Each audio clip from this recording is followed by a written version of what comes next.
Welcome back everyone to episode 3 of Introduction to Video Game Collecting in 2022. And I know it's been a long time since I published the previous episodes, and to be fair, I've been really unwell and haven't been able to make any content for YouTube or Instagram, but I am back and I do intend to hopefully put out weekly videos going forward. So without further ado, let's jump in to episode 3.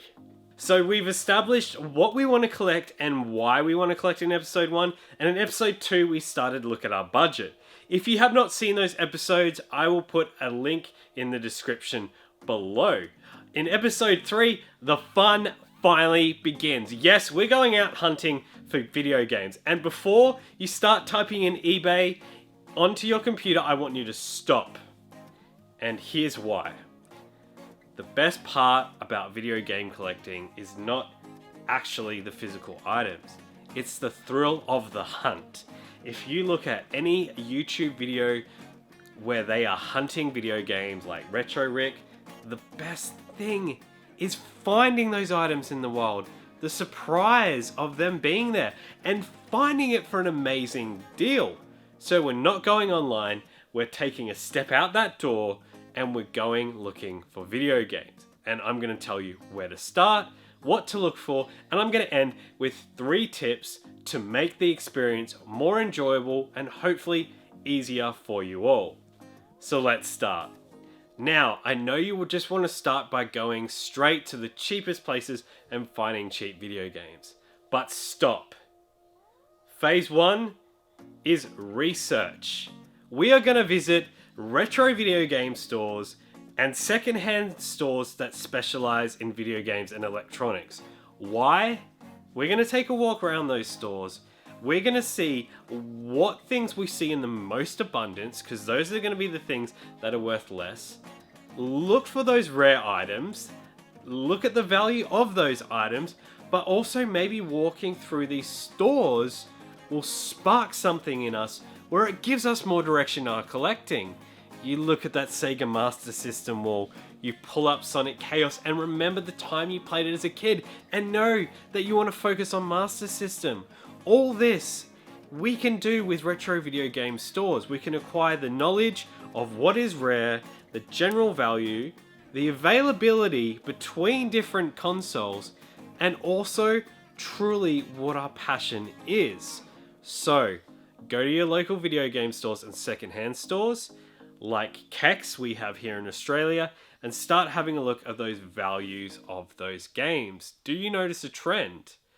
Is a particular publisher's games worth more, like Atlas, or are JRPGs on the PlayStation 2 worth more? On Wii, what are those rare games? We can do that all quickly with a snapshot in these game stores without having to search individual games on eBay. This saves us a lot of time and it allows us to focus, hone in what to look for out in the wild. You're done? Let's go find those cheap games now. Some of you may already know where to find these cheap games, but for those that don't, we are going to be looking at thrift shops, otherwise known as op shops, opportunity shops. We're going to be looking at markets, swap meets, physical places like this where people are selling their second-hand items. Now, let's have a look in an op shop. When we walk into an op shop, this is a place where people donate their items like Goodwill, Salvation Army, places like that. And normally we can find games for anywhere between $2 to $8 here. And normally there's quite a few games in the store. So this is a good place to start. Second place, and I didn't mention it previously and I should have, is pawn stores. And no, that's not porn, P-O-R-N. We are looking at those secondhand stores that buy items from people. These places normally have a lot of video games. Sometimes they price them individually and they price them really high, like you can see here. But on the odd occasion, we can find games for a couple of bucks, and some of these games may be worth a lot more. Or some of these cheap $2, $3 games are games we want in our collection because we want to play them because they're amazing games. So make sure you check out those pawn stores looking at video games, looking at consoles, looking at controllers. But this is another store also where maybe we can have a look and we can gauge value and what those rare items are. The next place we can look, and I don't have availability of this type of establishment in my area, but I love watching Retro Rick as he visits these antique malls slash markets. These are another great resource where individual vendors can set up stalls to sell items they find when they're buying in bulk and things like that. You can find amazing things that are related to video games, toys and things like that. So if you want some inspiration, and I bet you're already subscribed to Retro Rick if you're watching my stuff, but check out Retro Rick's channel of some of the stuff he finds in these markets. It's insane. And go look in yourself. Another one that I'm going to have to rely on another channel because we don't have that many in our area. And the area that I live in a few weeks ago, we were flooded. So these markets aren't going on right now when they do. But Pixel Game Squad, amazing channel, gives me the inspiration and part of the reason why I started back up on YouTube. Swap meets, car boot sales, these places where vendors and individual sellers set up and sell their games. Some of the things they find are insane. I would love to have them in my collection and to be able to go to these places. In Australia, they're less common, but internationally, maybe check it out. And lastly, another one is garage sales. And it's so much fun visiting garage sales, snooping through those things that people no wonder want or buy. A great garage sale channel for you to check out for inspiration would be SeeJayAre, who has a whole playlist full of video game hunting at garage sales. So check that out and get inspiration about what you can find there. As promised, I said I would end with tips. Here are 3 tips to make this journey of video game collecting in the wild easier and more fun. Tip number 1, make people aware of what you collect. Now, when we're talking about in the wild, if I walk into an op shop, a thrift store, and I cannot find the video games, I don't assume that they don't have games. I will go up to the counter and say, hey, this is what I'm interested in. I'm interested in Nintendo, Sega, Atari, Xbox, PlayStation games, console games. Where would they be in this op shop? And sometimes they'll point you in the right direction, or sometimes they'll say they're in an area where you already looked. But this can also spawn another conversation where they, oh, I've got that out the back and I haven't put it on the floor yet. Would you like to have a look? And this has happened to me so many times, guys. So if you don't find what you're looking for, always ask the person at the counter where it is, and or if they have something out the back that they haven't put on the floor yet. Put yourself out there and it will pay off dividends. Tip number 2, and this kind of goes down the same track.